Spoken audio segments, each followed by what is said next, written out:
We go join body with UNDP to create plenty Ogbonge jobs for Edo youth. Obaseki Naim yarn Diswan. Edo State Governor Mr. Godwin Obaseki will receive delegation for the United Nations Development Programme UNDP, Accountability Lab and Open Contracting Partnership OPC for Government House Benin City.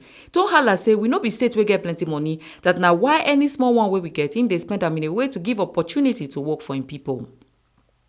Obaseki come here and say transparency and responsibility na the koko of him administration, so e dey important for am to show him people how him take dey spend their money wey him collect from them, and he will continue the account to him people through the non-governmental organizations NGOs and the civil society organization CSO to take fit collect more taxes wey go increase revenue for the state.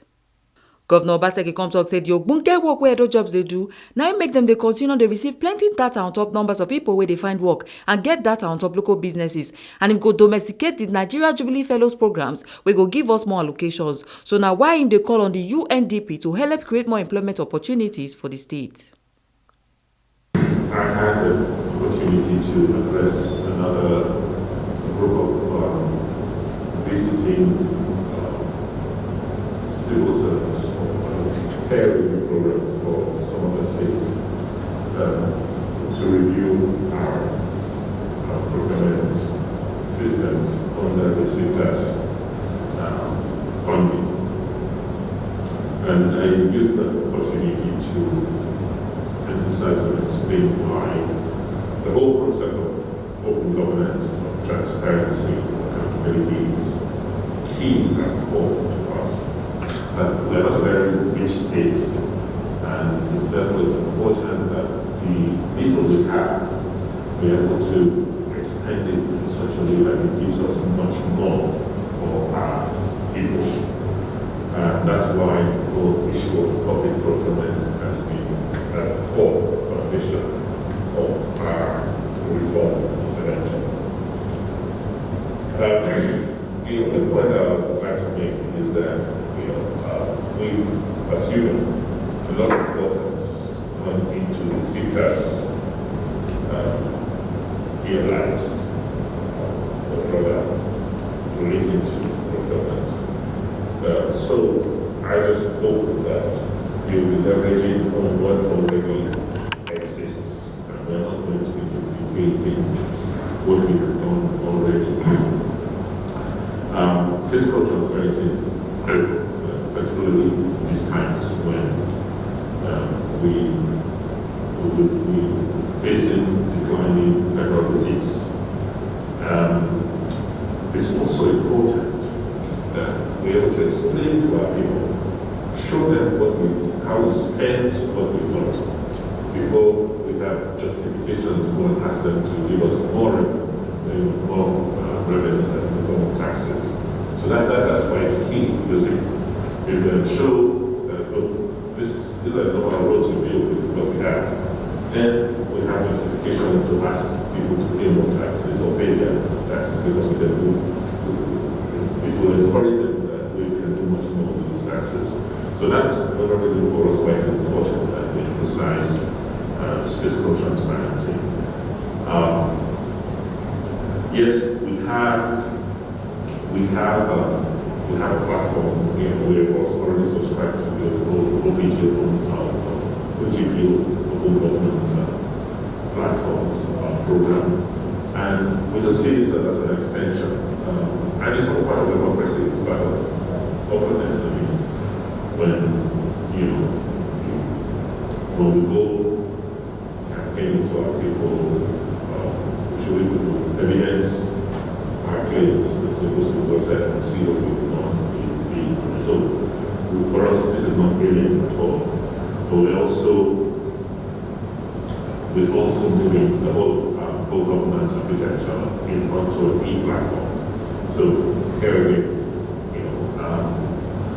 utilizing technology to enforce and enhance the part of government processes is part of our DNA. I know we work with a lot of NGOs, with a lot of civil society groups, and we've done so for years to explain to them what we're doing with public resources. And I suppose they're already part of us. This is how we do business in a state. people are very informed. People,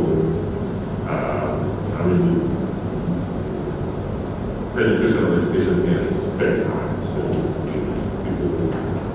people will search for that information. And for us as a government, it's important to put out the correct information there. Because if you don't, then competition will put other alternative facts out there.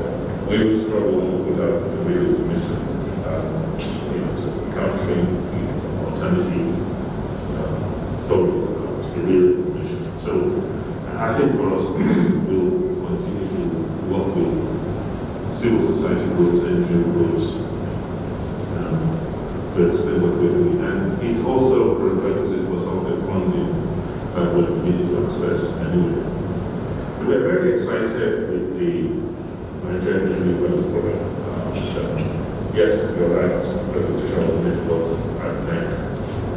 And for us, because of the amount of work that Uki and her team have done, by the way, Uki is a Mandela Fellow, so she understands how these things, how these functions work.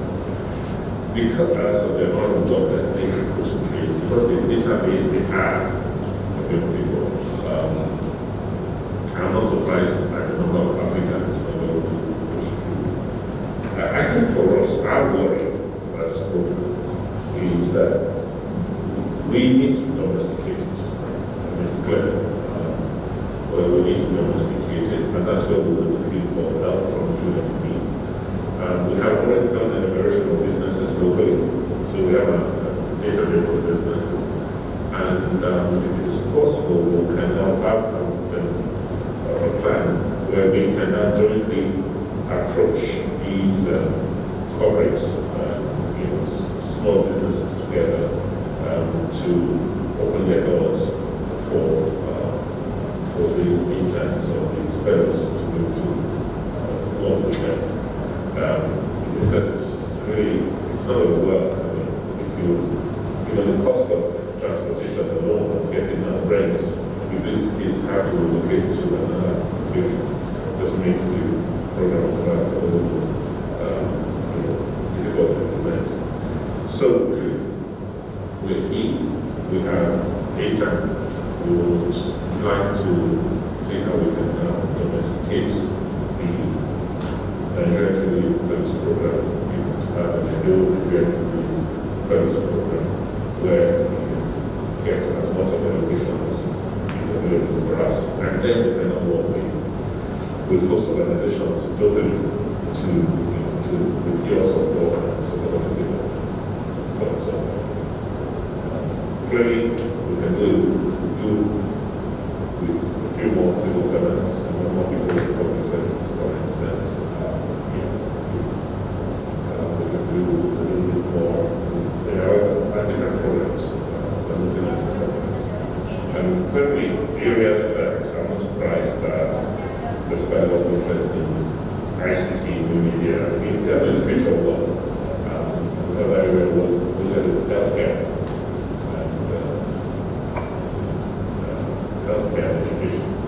That's where we also would like to see how we can get a bit more fellows in that support program. Otherwise, I just want to thank you very much and just to let you know that we're not at all before we are ready to be beginning for reforms in the country. So please, as many visits as you can make, those are open.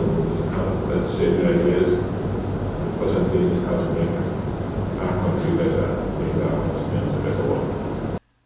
The Senior Advisor Program Manager UNDP, William Tauma, come hail the governor for his efforts for youth empowerment and capacity building. And really inspired by the great work that you already did here also in other parts of Nigeria.